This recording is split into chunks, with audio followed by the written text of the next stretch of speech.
ไว้ออกคิกกำลังลอยเข้ามาสวยงามมากๆท่านผู้ชมพลังต่างชาติขึ้นมาในได้ก้มเนาะเพราะว่าจะพลังต่างชาติเขาจะสูงมากๆเลยประตูเรือก็ใกล้กันนิดเดียวกับท่าเรือก็จะมีหลายประเทศมากๆมาเที่ยวเรือดินเนอร์ประเทศไทยเนาะนี่คือภาพบรรยากาศเขาจะเดินขึ้นมาแต่เรือดินเนอร์420 คนเด้อท่านผู้ชมเด้อก็จะเห็นเยอะมากๆก็จะเห็นหลายอีหลีเด้อท่านผู้ชม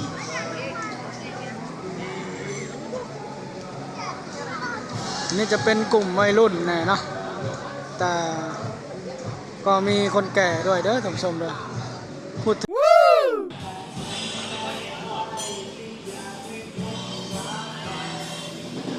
สบายดีครับสบายดีครับเคยไปไทยมาอีกแล้วเคยไปไทยมาอีกแล้วมื้อนี้เคยไปไทยพามาเที่ยวเอเชียติกเด้อท่านผู้ชมเด้อเอเชียติกที่มีสิงสาสวรรค์มีเรือดินเนอร์อยู่ท่าที่2เด้อท่านผู้ชมเด้อเลี้ยวไปหันก็จะเป็นสะพานสะพานยังเนาะสะพานกรุงเทพคือใครเห็นเขาว่าสะพานกรุงเทพแมนบ่เนาะท่านผู้ชมแมนบ่เนาะตอนนี้เวลานี่ก็เป็นช่วงเวลา3 ทุ่มเนาะขอสีชมพูเป็นเดอะโอปูเล่นอยู่ไอคอนสยามเด้อท่านผู้ชมเด้อเรือดินเนอร์ขอบสีชมพูนะอันนี้ก็จะเป็นอันน่าจะเป็นเมริเดียแน่ๆเลยท่านผู้ชมเนี่ยขอบสีเหลืองเนี่ยกำลังเวียงกับเรือไปไอคอนสยามเด้อท่านผู้ชมเด้อแต่เคยไทยอยู่เอเชียติกเด้อครับเคยไทยรอเรือไว้ออกคิกกำลังเข้ามาท่านผู้ชมกำลังลอยเข้ามามองไปไกลๆเห็นแต่ขอบสีฟ้าสีน้ำเงินลอยเข้ามาช้าๆท่านผู้ชมคนไทยก็ฝากกดไลค์กดแชร์กดติดตามคอมเมนต์ติชมได้เด้อท่านผู้ชม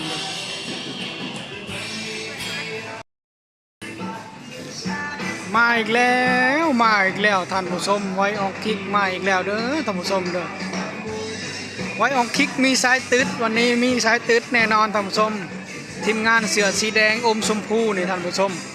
กำลังเต้นเบาๆเลยแต่เป็นรุ่นใหญ่ไฟกับพริบเด้อท่านผู้ชมเด้อสายตืดก่อน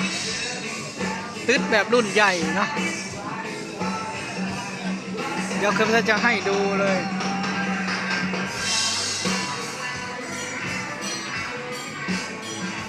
มาฮอดแล้ว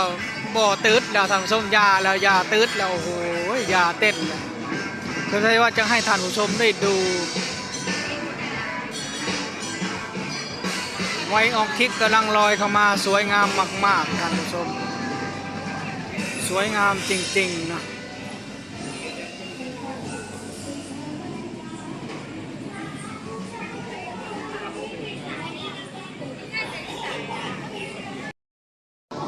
คือไทยจะให้ดูไว้ออกคิกอีกรอบหนึ่งเด้อท่านผู้ชมเด้อก็จะเห็นนักท่องเที่ยวอยู่บนเรือสนุกสนานมีความสุขมากๆท่านผู้ชม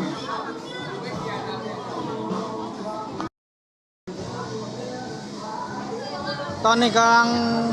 เตรียมบันไดเนาะจะก่ายให้นักท่องเที่ยวเดินขึ้นมาเด้อท่านผู้ชมเด้อแต่ทีมงานยังมัดเรือไว้อยู่มัดเรือกำลังจะอยู่แล้วท่านผู้ชมดึงแรงมากเลยเนาะมัดเรือเสร็จแล้วก็จะก่ายบันไดนักท่องเที่ยวขึ้นซบเข่าลู่มันเนาะเรียบร้อย5 4 3 2 1ขึ้นมาแล้วท่านผู้ชมขึ้นมาแล้วโอ้โหชาวญี่ปุ่นขึ้นมาก่อนเด้อท่านผู้ชมเด้อคนญี่ปุ่นขึ้นมาน่ารักมากๆเลย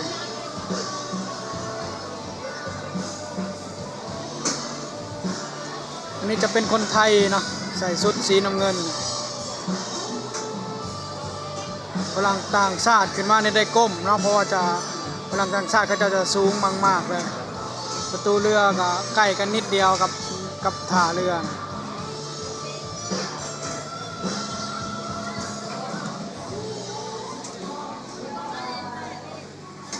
นี่เคยไปท่านจะให้ดูใกล้ๆก่อนเนาะ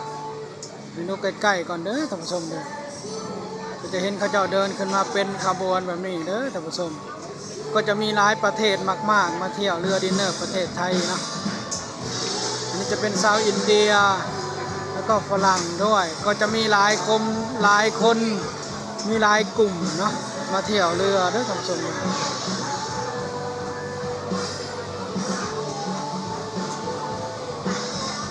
แล้วก็จะให้ดูแบบนี้เขาเจ้าก็เดินขึ้นมาแบบนี้เด้อท่านผู้ชม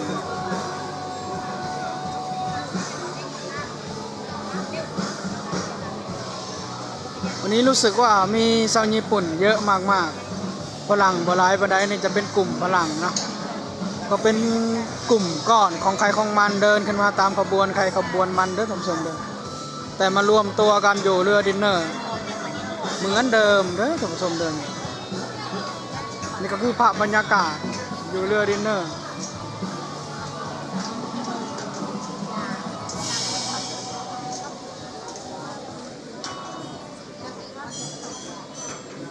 เขาเจ้าก็จะเดินขึ้นมาเป็นขบวนเยอะมากๆเด้อท่านผู้ชมเด้อเดี๋ยวก็จะแอบไปอีกเนาะแอบเดินไปอีกเด้อท่านผู้ชมเด้อเดินไปดูใกล้ๆเนาะ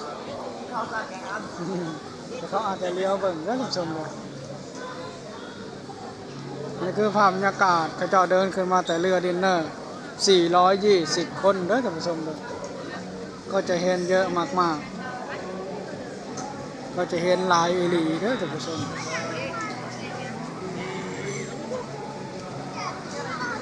นี่จะเป็นกลุ่มวัยรุ่นแน่เนาะแต่ก็มีคนแก่ด้วยเด้อท่านผู้ชมเด้อพูดถึงว่ากลุ่มวัยรุ่นก็จะมีเขาจะก็พาครอบครัวมาเด้อท่านผู้ชมเด้อ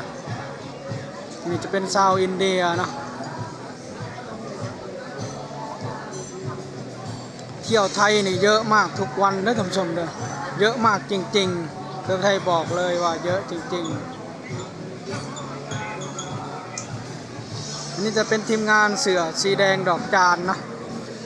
เอิ้นสีแดงดอกจานเด้อท่านผู้ชมเสือน่าจะเป็นประเทศใดก็บ่รู้เด้อท่านผู้ชมเขาก็จะเดินขึ้นมาเป็นขบวนบางคนก็อยู่บนเรือก็ยังบ่เร่งบ่รีบก็ยังดูเพื่อนๆเดินออกมาจากประตูเรือก่อนนะเดี๋ยวค่อยลงทีหลังก็ได้เด้อท่านผู้ชมเด้อ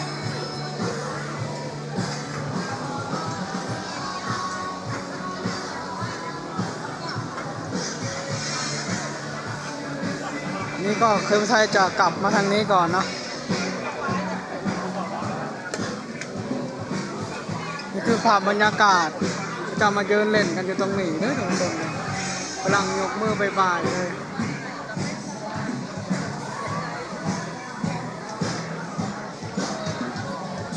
คนไทยมาแอบตรงนี้เนี่ยจะ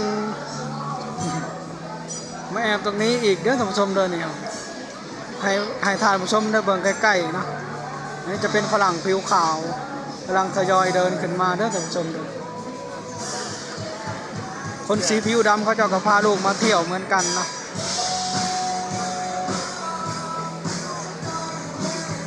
แต่รู้สึกว่าวันนี้จะพาครอบครัวมาเที่ยวเป็นส่วนใหญ่เด้อท่านผู้ชมเด้อก็จะมีคนเฒ่าคนแก่แล้วก็มีลูกมีหลานด้วยเด้อท่านผู้ชมเด้อก็สังเกตเห็นว่าอุ้มลูกมาด้วยเนาะก็จะมีหลายประเทศมากๆมาเที่ยวประเทศไทยเอเชียติกไอคอนสยามก็จะเยอะมากๆท่านผู้ชมเอเชียติกก็เยอะมากๆเหมือนกันเด้อท่านผู้ชมเจ้าก็ค่อยๆเดินกันมาไม่เร่งไม่รีบไม่ผลักไม่ดันกันเด้อท่านผู้ชมเด้อ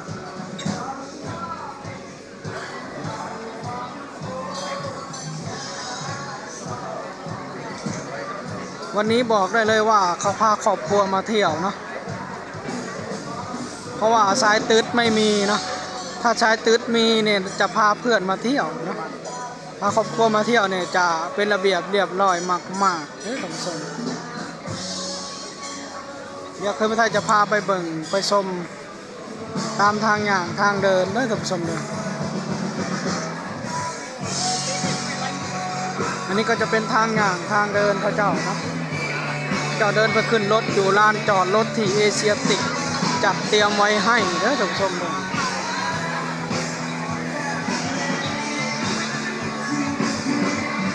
ตอนนี้เคยไทยก็มาดูฝรั่งต่างชาติยืนคุยกันอยู่ตรงนี้เนาะเดี๋ยวเดินไปด้วยกันเนาะเดี๋ยวเคยไทยก็จะ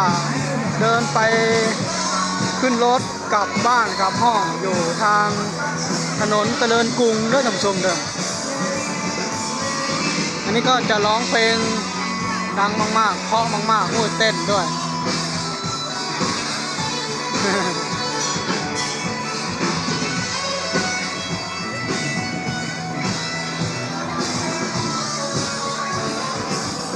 โอ้ทักท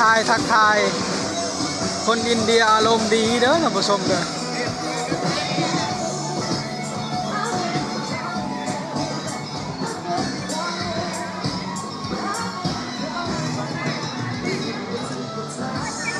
อันนี้ก็ชิงซ่าสวรรค์แล้วก็จะเห็นโลโก้เอเชียติกด้วยเนาะเพื่อนไทยก็จะฝากกดไลค์กดแชร์กดติดตามคอมเมนต์ติชมได้เด้อท่านผู้ชมเด้อคลิปนี้เคยไทยจะขอลาจบสำนี้ก่อนพอกันคลิปหน้าขอบคุณครับ